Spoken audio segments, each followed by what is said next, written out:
Hey guys, আসসালামু আলাইকুম, welcome to my video. আশা করি সবাই ভালো আছেন, আল্লাহর রহমতে আমিও ভালো আছি। এটা আমার চ্যানেলের ফার্স্ট ভিডিও, তাই সবাই একটু বেশি বেশি করে সাপোর্ট দেখানোর চেষ্টা করবেন। তো আজকে আর বেশি কথা বাড়াবো না, চলুন মূল ভিডিও টপিকটা বলে। আজকে আমি এক্সপ্লেন করবো ড্রাগন বল কাকমি, যেটা এখন বর্তমানে অনেক বেশি হাইপে আছে। তো আজকে ফার্স্ট পার্ট আপলোড করা হবে, তো ভিডিও শুরু করা যাক। গোকুর কাহিনী তো আমরা সবাই জানি, আমরা এটাও জানি পৃথিবীর মধ্যে কিভাবে একটা বাচ্চা চলে আসে যে পরবর্তীতে একজন যোদ্ধা হয়ে যায়, এরপরে আবার সে সবার সেরা হয়ে ওঠে। এর সাথে সে গডকেও অ্যাচিভ করে ফেলে। গডকে অ্যাচিভ করার জার্নির মধ্যে গোকু অনেক বেশি শত্রু বানিয়ে ফেলে, কিন্তু গোকুর অনেক বেশি বন্ধুও হয় এর মধ্যে। কিন্তু ড্রাগন বল সুপার মানে রাফ টুর্নামেন্টের পর গোকু অ্যান্ড ভেজিটার এমন একজন শত্রুর সাথে মোকাবেলা হয় যাকে গোকু অ্যান্ড ভেজিটা মিলও হারাতে পারতাছিল না। তারপরে তারা দুজনে একসাথে ফিউজে ওই হারিয়ে দিতে সক্ষম হয়, কিন্তু ওই শত্রুটা আর কেউ ছিল না, ওইটা ছিল লেজেন্ডারি সুপার সাইয়ান মানে ব্রলি। কিন্তু ব্রলির মন পরিষ্কার থাকার কারণে পরবর্তীতে গিয়ে গোকু অ্যান্ড ভেজিটার ভালো একজন বন্ধু হয়েও ওঠে। এসবের পরে আমাদেরকে ইউনিভার্স 7 দেখানো হয়, যেখানে সবকিছু এই পর্যন্ত ঠিকঠাকই চলতেছিল, কিন্তু পাস্টে করা এমন একটি ভুলের কারণে সবাইকে পস্তাতে হবে, কিন্তু এটা এখন বলা হয়নি, এটা পরবর্তীতে জানানো হবে। তারপরে আমাদেরকে ইউনিভার্স 6 এর লর্ড চাম্পাকে দেখানো হয়, যে বসে বসে জুস খাইতেছিল। তখনই কলিফ্লাওয়ার লর্ড চাম্পাকে নতুন কিছু টেকনিক শেখানোর জন্য বলে, কিন্তু তখনই লর্ড চাম্পা কিছু একটা মেসেজ করতে পারে, আর সে বলে যে এটা কি ছিল। এখন পর্যন্ত কলিফ্লাওয়ার অনেক বেশি এক্সাইটেড ছিল। সে বলে যে আমাকেও এত পাওয়ারফুল হতে হবে যাতে আমি 2-3টা প্ল্যানেট ডিস্ট্রয় করে ফেলতে পারি, কিন্তু কেউ জানে না যে এটা কিসের জন্য হচ্ছে। এটা শুধু বেলডস আর চাম্পাই জানে কিসের জন্য হচ্ছে এই ভূমিকম্প।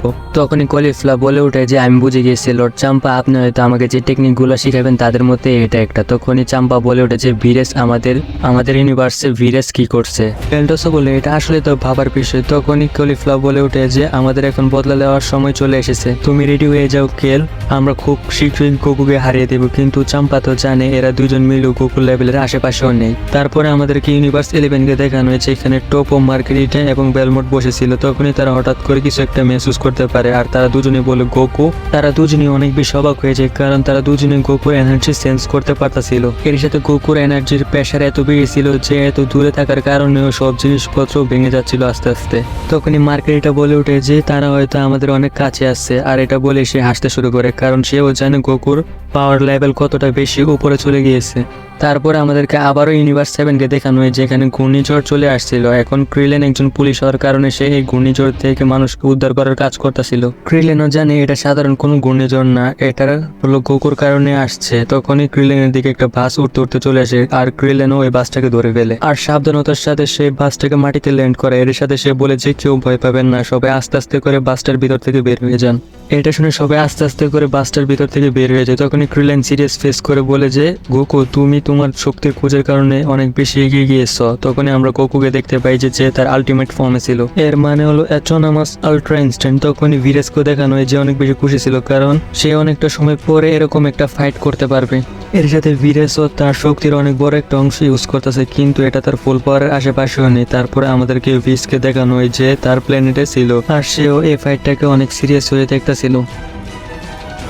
তখনই ভিসকে কেউ একজন কল করে, সেটা আর কেউ ছিল না, সেটা ছিল সুপ্রিম কাই। সে তখন ভিসকে বলেছে, সুপ্রিম কাই বলে যে ক্ষমা করবেন স্যার আপনাকে হঠাৎ করে কল করার জন্য, কিন্তু আমি এখন যেটা দেখতে পাচ্ছি যে আমাদের ইউনিভার্সে অনেক খারাপ ভাবে ভূমিকম্প শুরু হয়ে গেছে, আর আমি যেটা দেখতে পাচ্ছি সান, গোকু এবং লর্ড ভিরেসে ওরা অনেক বেশি ভয়ঙ্কর হয়ে উঠেছে। এটার মানে কি আমি কি জানতে পারি? তখনই ভিস বলে যে তোমরা চিন্তা করো না, এটা হলো গোকুর শক্তির নমুনা যেটা তোমরা আজকে দেখতে চলেছ, আর এটাই গোকুর এতদিনের ট্রেনিং এর ফল হতে চলেছে। তখনই গোকুকে দেখানো হয় যে তার নিজের শক্তিকে দেখে অনেক বেশি অবাক হচ্ছিল। তখন লর্ড ভিরেসের আঙ্গুলটাকেও দেখানো হয় যে একটি এনার্জি বল গোকুর দিকে শুট করে, কিন্তু গোকু সময় থাকতে নিজেকে সেভ করে ফেলে, যে কারণে গোকুর পাশ কাটিয়ে এনার্জিটা চলে যায়, কিন্তু ওই এনার্জিটাই গিয়ে একটি প্ল্যানেটে হিট করে, আর ওই প্ল্যানেটের সাথে সাথে ডিস্ট্রয় হয়েছে। তারপরে গোকু কাউন্টার অ্যাটাক করে, যেটা ভিরেস খুব সহজে ডজ করে ফেলে, আর ওই অ্যাটাকটা একটি প্ল্যানেটে গিয়ে হিট করে, আর ওই প্ল্যানেটটা ডিস্ট্রয় হয়ে যায়। তারপরে তারা দুজনের উপর লাগাতার অ্যাটাক করা শুরু করে দেয়, আর তারা তাদের দুজনের অ্যাটাক থেকে বাঁচার চেষ্টাও করতেছিল। আমরা সবাই জানি এই ফাইটটাকে ভিরেস সবচেয়ে বেশি এনজয় করতেছিল, কারণ সে অনেকটা সময় পরে এরকম একজন অপোনেন্ট পেয়েছে। তাদের ফাইটের কারণে তাদের আশেপাশে থাকা প্ল্যানেট সব প্ল্যানেটারি অবজেক্টও ভ্যানিশ হয়ে যাচ্ছিল।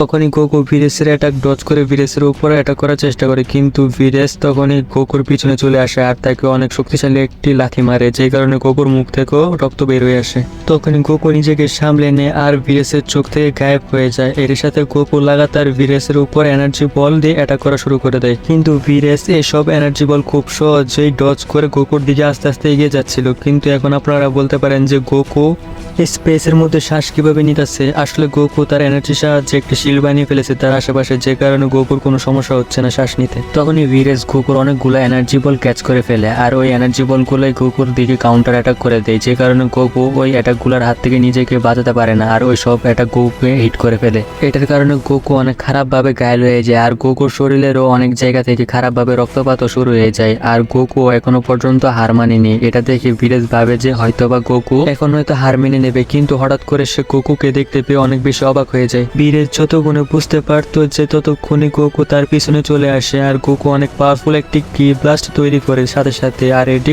ভিরেসের উপর শুট করে দেয়। আর ভিরেসের উপর লাগার কারণে ভিরেস এত জোরে ইনফেক্ট হয়ে যাচ্ছিল যে ভিরেস যে প্ল্যানেটারি অবজেক্টের উপরে টাচ হচ্ছিল যে সেটি ডিস্ট্রয় হয়ে যাচ্ছিল, আর এটা এতটা বেশি পাওয়ারফুল ছিল যে ভিরেসের মুখ থেকেও রক্ত বের হয়ে আসে। কিন্তু তারপরও গোকু এটাও জানে যে এই অ্যাটাকের কারণে ভিরেসের কিছুই হবে না, কিন্তু গোকু এটা ভাবতে থাকে যে সে হয়তো বা ভিরেসকে কিছু একটা ড্যামেজ তো দিতেই পারছে। কিন্তু তখনই ভিরেস গোকুর কাছে চলে আসে আর তার মুখের উপর ধরে ফেলে, আর সে একটি অ্যাটাক প্রিপেয়ার করতে থাকে। গোকু এই অ্যাটাকটা দেখে বুঝে যায় যে এই অ্যাটাকটা যদি সরাসরি তার উপরে হিট করে তাহলে সে মারাও যেতে পারে। ভিরেসের ফেসটাকে দেখে এরকম লাগতেছিল যে ভিরেস যেভাবে হোক না কেন এই ফাইটটাকে জিততে চাই, যে কারণে গোকুকে মারতে হোক না কেন।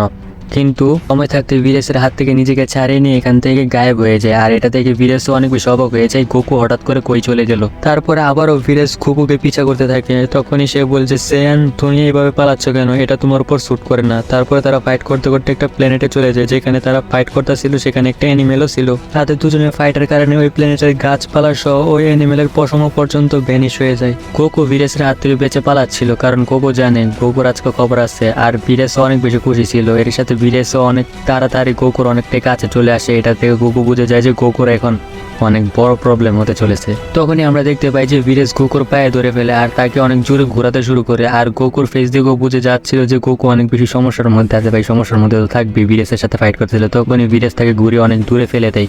ভিরেসের চেহারা দেখে এরকমটা লাগতেছিল যে ভিরেস এই অ্যাটাকের মধ্যে অনেক বেশি ফোর্স লাগিয়েছে, আর গোকুকে ফেলার কারণে এতটা বেশি ইম্প্যাক্ট তৈরি হয়েছে গোকুর আশেপাশে অনেক বেশি থান্ডারের মতো অরা তৈরি হয়ে যায়। এর সাথে গোকু অলমোস্ট অজ্ঞান হয়ে গিয়েছে প্রায়। গোকুর অবস্থা এতটাও ভালো ছিল না যে গোকু নিজেকে সামলাবে। তখনই গোকু একটি প্ল্যানেটের চাঁদের দিকে যায়, যে চাঁদটার মধ্যে গোকু টাচ হওয়ার সাথে সাথে ওই চাঁদটার সাথে সাথে ডিস্ট্রয় হয়ে যায়।